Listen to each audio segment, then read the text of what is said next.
श्री मदन मोहन निषाद का जन्म बिहार के कटिहार जिले में एक छोटे से प्रखंड मनिहारी में 30 जुलाई 1953 में हुआ। इनके पिता स्वर्गीय जगन्नाथ प्रसाद सिंह जो पेशे से एक मछुआरे थे एवं माताजी स्वर्गीय गिरिजा देवी गृहिणी थी। 6 भाई बहनों में श्री मदन मोहन निषाद जी दूसरे नंबर के पुत्र हैं। इन्होंने ग्रेजुएशन तक की पढ़ाई की है। आरसीएम में आने के बाद इनकी पूरी जीवन शैली ही बदल गई।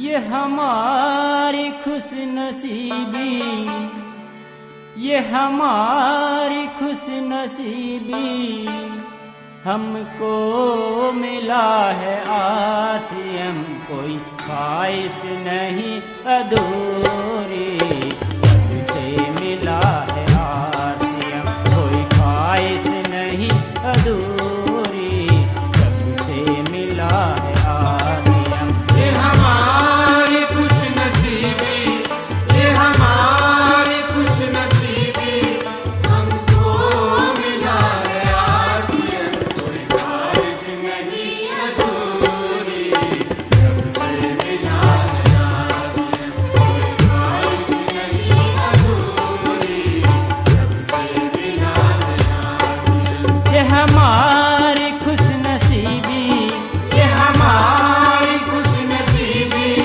हमको मिला है आरसीएम, कोई ख्वाहिश नहीं अधूरी, जब से मिला है आरसीएम, आरसीएम। जय आरसीएम। नाम अनीता कुमारी अनल निषाद, बिहार से बिलोंग करती हूँ। पहला आरसीएम बोध बाबू ने बिहार में लाए थे और वो मेरे घर पर आके बराबर समझाते थे बिजनेस को, नेताजी को। 1 साल मैंने नहीं ज्वाइनिंग किया, लेकिन 1 साल बिजनेस नहीं किए। फिर भी आके बोध बाबू ने बहुत समझाते समझाते मीटिंग में लाए और मीटिंग में लाने के बाद हम लोग पीछे में बैठते थे और मेरे गुरु बीसी छाबरा जी ने जब मीटिंग शेष हुआ तो उन्होंने आके समझाए कि नेताजी ये अपना कपड़ा बदलिए तो आपका नसीब बदलेगा। वही मतलब हम लोग वही काम किए, कपड़ा बदले, उसके बाद मेरा नसीब बदला। जिंदगी में कभी उदास मत होना, जिंदगी में कभी निराश मत होना, ये जिंदगी एक संघर्ष है, यूं ही चलती रहेगी, कभी अपने जीने का अंदाज मत खोना।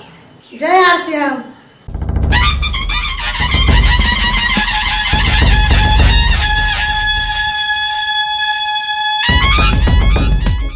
नमस्कार, आदाब, सत श्री अकाल, जय आरसीएम।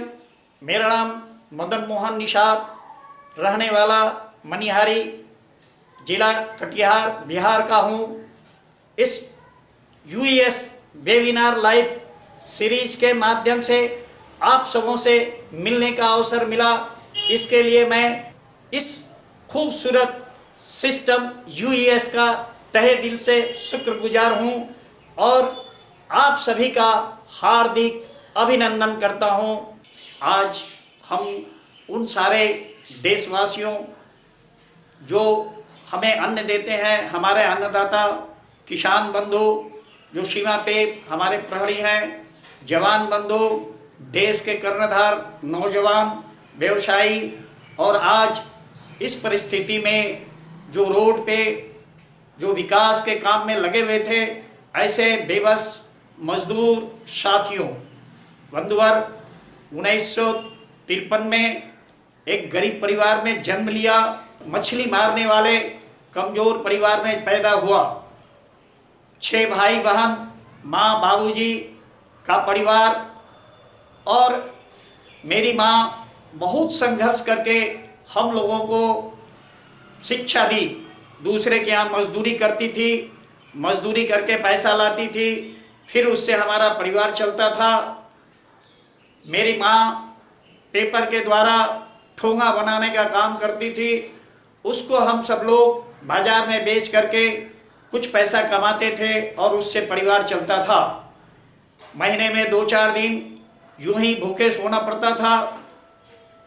इस प्रकार का संघर्षमय जीवन रहा। 1953 में पैदा होने के बाद प्राइमरी एजुकेशन मनिहारी के प्राइमरी स्कूल में हुआ। पहले बचपन में पढ़ाई पे बहुत ज़्यादा ध्यान होता था, जिस कारण से अच्छे नंबर से पास किया करता था, परंतु बचपन में ही आरएसएस में जाने का मौका मिला। धीरे धीरे ज़्यादा मन आरएसएस में लगने लगा और पढ़ाई पे मन थोड़ा कम लगने लगा। धीरे धीरे मन भटकने के कारण, पढ़ाई से दूर होने के कारण 1970 में मैट्रिक की परीक्षा पास की। फिर हाफ पैंट और शर्ट में ही मैट्रिक का परीक्षा देने का मौका मिला, पास किया। कॉलेज में चप्पल फुल पैंट मिला। 1973 में इंटर पास किया। 74 से 76 तक जयप्रकाश आंदोलन जेपी मूवमेंट में जेल में रहने का मौका मिला। वहीं पे धनबाद के प्रोफेसर निर्मल जी रहते थे, वो हम लोग को पढ़ाते थे। जेल से ही बीएससी की डिग्री ली। फिर उसके बाद सरकारी स्कूल में शिक्षक बने। 2 महीने तक सरकारी स्कूल में कार्य किया। फिर सरकारी नौकरी से इस्तीफा दे दिया, क्योंकि वहाँ 150 रुपया स्टाइपेंड के रूप में मिलता था। समझ में नहीं आता था 5 रुपये रोज की मजदूरी पर परिवार कैसे चलाऊं। इसलिए हमने इस्तीफा दिया, जिस कारण से गांव के लोग और समाज के लोग और घर परिवार के सारे लोग ताना मारना शुरू कर दिए। फिर हमने लाचार होकर के अपने मित्र से 35 रुपया उधार लिया। उसके द्वारा पान का खिल्ली रोड पे चौकी लगा के मोड़ना शुरू किया, बेचना शुरू किया। फिर उसके बाद मिठाई दुकान किया, होटल किया, फिर खाद बीज का दुकान किया, रेडीमेड का दुकान किया। उसके बाद फिर आगे इस प्रकार व्यवसाय बढ़ता गया। एक व्यवसाय के बाद दूसरा व्यवसाय आया। फिर हमने पेफोन किया, फिर बिस्कुट और चाय पत्ती का घूम घूम कर लोगों के दुकान में सप्लाई शुरू किया। उसके बाद फिर घी और मक्खन का कारोबार शुरू किया, ठेकेदारी किया। इस तरह से अपना जीवन चलता रहा। सारा काम को हमने इसलिए हमेशा बदलते रहा, क्योंकि मेरे मन में एक ख्वाब था कि मुझे अपने जीवन में अमीर बनना है, पैसा वाला बनना है। ये मुझे कहीं दिखाई नहीं पड़ रहा था, जिसके कारण मैं व्यवसाय को बदलता रहा। 1999 में हमने कटिहार लोकसभा से लोकसभा का चुनाव लड़ा, जिस समय मेरे पास में नॉमिनेशन तक का पैसा नहीं था। मेरे साथियों ने, मेरे पार्टी के सभी सदस्यों ने चंदा करके मुझे नॉमिनेशन का पैसा दिया और उस आधार पे हमने लोकसभा का नॉमिनेशन भरा। लोकसभा में चुनाव लड़ने के लिए कटिहार में sale tax commissioner B Kumar साहब एक थे। उन्होंने मुझे 99 में चुनाव लड़ने के लिए 1 लाख रुपया चंदा दिया। उससे मैं चुनाव लड़ा। एक जीप से मेरा पूरा चुनाव प्रचार हुआ। लगभग 50,000 वोट मुझे लोगों ने दिया। उसके बाद परिवार चलाना बड़ा मुश्किल हो गया, क्योंकि चुनाव लड़ने के कारण घर में थोड़ा अनबन आया। फिर मैं सोचने लगा अब क्या करूं। इसी बीच मेरी मुलाकात बोध कुमार सिंह बीके सिंह के द्वारा हुआ। उन्होंने मुझे बताया कि आप अपना परिवार चलाने के लिए आरसीएम में आवें। आरसीएम में आपका भविष्य खरा हो सकता है, यहाँ सारी सुविधा आपको मिल सकती है। यहाँ लोगों को इस आरसीएम के द्वारा आर्थिक आज़ादी, मानसिक आज़ादी, समय की सुरक्षा, ये सारा चीज़ मिलता है। आप टाइम फ्रीडम, मनी फ्रीडम और सिक्योरिटी भी यहाँ प्राप्त कर सकते हैं। ये बात मुझे कुछ समझ में आई। फिर उनके द्वारा सारा बिजनेस प्लान देखने के बाद आरसीएम को ज्वाइन किया, परंतु उसके बाद आरसीएम करना बड़ा कठिन लगने लगा। मेरे साथ बोध कुमार सिंह, हम जब अपने पार्टी की मीटिंग लेते थे जिला बैठक, उसमें वो मेरे साथ रहते थे। मैं जब पार्टी का मीटिंग समाप्त करता था, बोध कुमार सिंह उसके बाद लोगों को बिजनेस समझाते थे। फिर भी कुछ आगे काम न बढ़ता देख मैंने तय किया कि इस बिजनेस को करने के लिए फिर हम अपने चुनाव में जो हमारा पर्चा पोस्टर छापने का काम संजय सिंह ने किया था, उनके पास गया, उनसे मिला, उनको बिजनेस समझाया, तो वो बताया कि हाँ ये बिजनेस ठीक है, हम करेंगे। संजय सिंह ने अपने द्वारा मुझे बताया कि भैया एक बार आप मेरे साथ मोहन प्रसाद के यहाँ चले। मोहन बाबू सरकारी शिक्षक हैं, वो दवा दुकान भी चलाते थे। जब हम लोगों ने उनसे मिला तो वो बताए कि हम तो मल्टी लेवल मार्केट करना ही चाहते थे, अच्छा हुआ जो आप लोग आ गए, आप मुझे सहर्ष स्वीकार है, आप मुझे ज्वाइन करावें। फिर वो श्रवण पोद्दार जी ITI इंस्पेक्टर को जोड़ा और इस तरह से कटिहार में पूरा काम फैलाने के काम मोहन प्रसाद और श्रवण पोद्दार दोनों मिलकर के किए और जी जान से इस बिजनेस को बढ़ाए। फिर मेरी परिस्थिति बिगड़ते गई, तो फिर हम सोचे कि अब क्या करें। फिर हमने अपने इस काम को आगे बढ़ाने के लिए तय कर रहा था। इसी बीच मेरी अनबन पार्टी के प्रदेश प्रभारी से हो गई और जिस कारण से उन्होंने मुझे 6 साल के लिए पार्टी से निष्कासित कर दिया। अब मैं घर पे बैठ के सोचता क्या करूं, मरता क्या नहीं करता। अंत में हमने तय किया कि अब मुझे कुछ भी हो आरसीएम करना है। मैं इस बिजनेस को करने के लिए कटिहार से समस्तीपुर गया, जहां मुझे पूरे समय अपना गुजारने के लिए तय करके गया था कि जब तक सफलता नहीं मिलेगी वापस नहीं आना है। और इस कारण से समस्तीपुर में धर्मनाथ चौधरी शिक्षक, अशोक बाबू शिक्षक और वहाँ पे हमारा रामजी चौधरी, शंकर बाबू, रेणु गिरी, रेणु देवी, इन सारे लोगों से मुलाकात हुई। इन लोगों ने पूर्ण सहयोग दिया, जिस कारण से वहाँ बिजनेस बहुत अच्छा रूप में बन गया। मेरा छोटा भाई प्रभाष चंद्र सिंह जो इंजीनियर हैं, उन्होंने मुझे इन लोगों से मिलवाया और इस बिजनेस में मेरे सफलता में सबसे बड़ा योगदान मेरा छोटा भाई प्रभाष चंद्र सिंह का भी है। मैं समस्तीपुर को कभी नहीं भूल सकता, उस धरती को मैं सदा नमन करूंगा। और वहाँ के सारे डिस्ट्रीब्यूटर ने मेरे जीवन में परिवर्तन लाया। मैं रॉयल्टी अचीवर उस समस्तीपुर से बना, उसके बाद घर वापस आया। पहला टेक्निकल अचीवर बनने का मेरा सम्मान साइंस सिटी कलकत्ता में हुआ और वहाँ से मैं अपना ये प्रगति का रथ चलाता गया। अपने जीवन का पूर्ण समय इस आरसीएम के बिजनेस में लगा दिया। आज मैं इस समय यूईएस का कोर टीम का एक सदस्य हूँ और वर्तमान में स्टार रूबी के पद पे हूँ।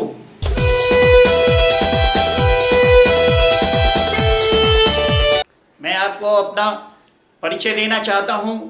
नाम मदन मोहन निषाद, काम मछली पकड़ना।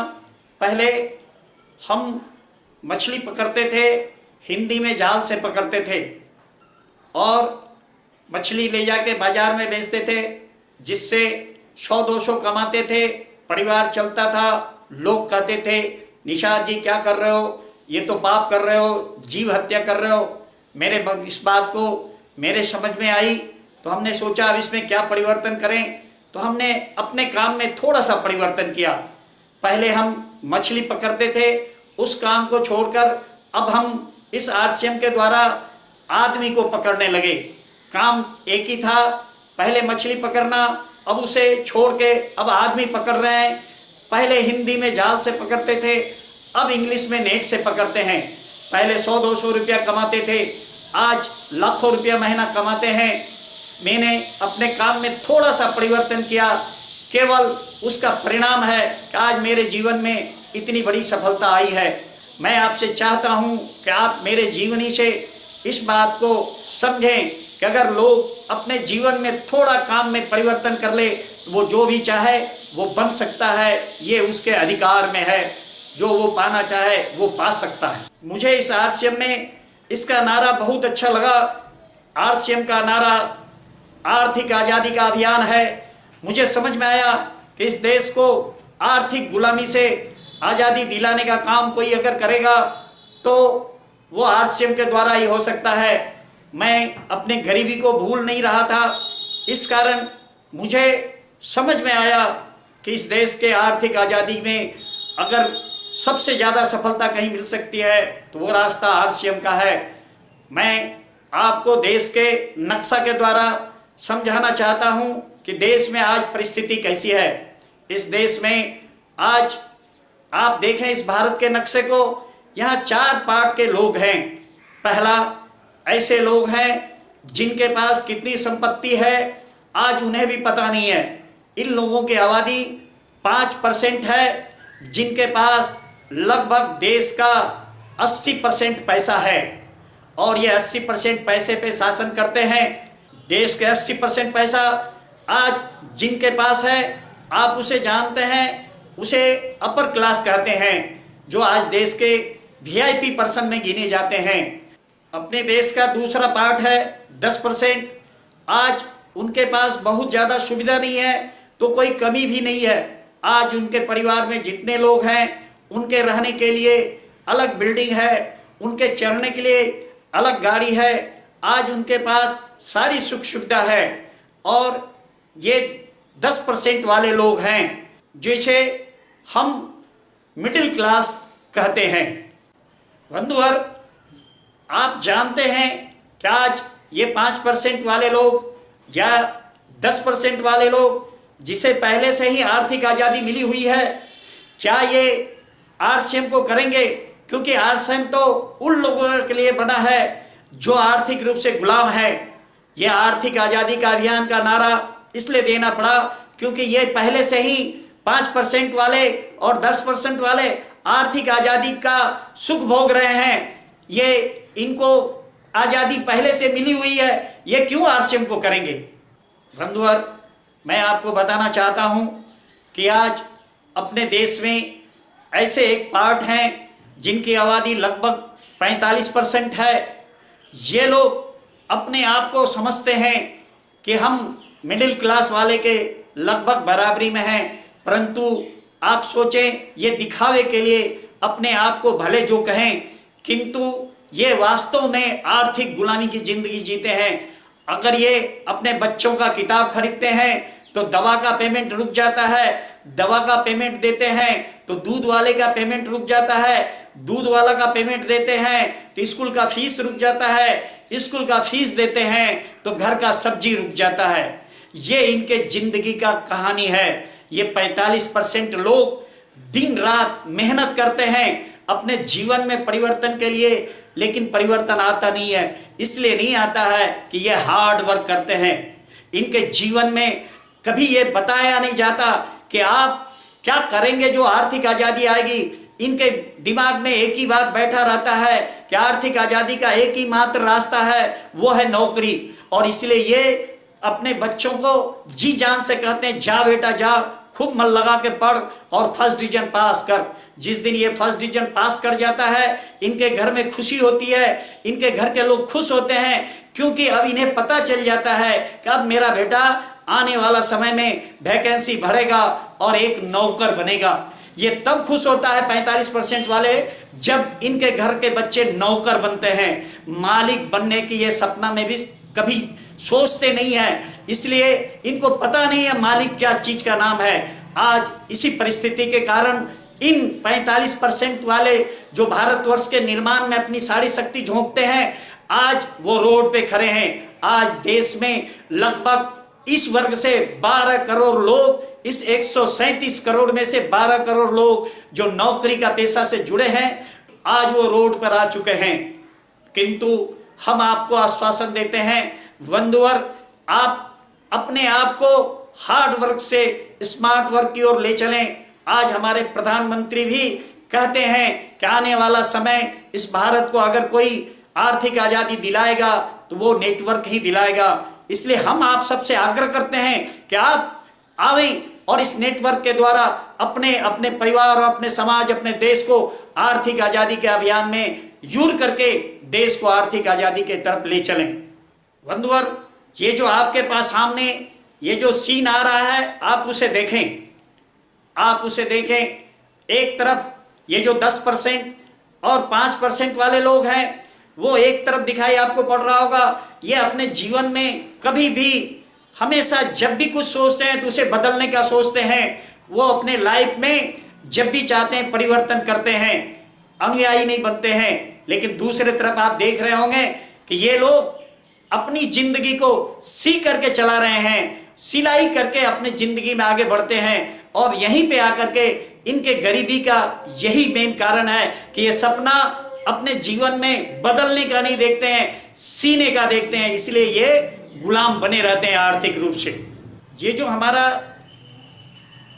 45% जो आबादी है अपने देश का, जिसे लोअर मिडिल क्लास हम कहते हैं, ये इनके कमाई का 20% हिस्सा मुख्य रूप से चला जाता है। एकमात्र कारण होता है इनके पैसे का खर्च होने का कारण शारीरिक अस्वस्थता। ये ज्ञान इनमें नहीं होता कि हम कैसे स्वस्थ रहें, और इसलिए इनकी गाढ़ी कमाई का पैसा आज बीमारी के इलाज में चला जाता है।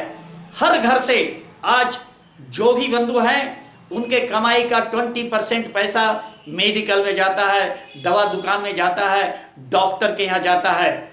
अगर आप इस बिजनेस में सप्लीमेंट फूड के द्वारा अपने घर में अगर सारी सुविधा ले आवें तो आप उसके द्वारा पैसा भी कमा सकते हैं और अपने शरीर को भी ठीक रख सकते हैं। जो आपके घर का पैसा आपके घर में बचेगा और इससे आप अपने आर्थिक आजादी के अभियान के द्वारा अपने घर में आर्थिक आजादी ला सकते हैं।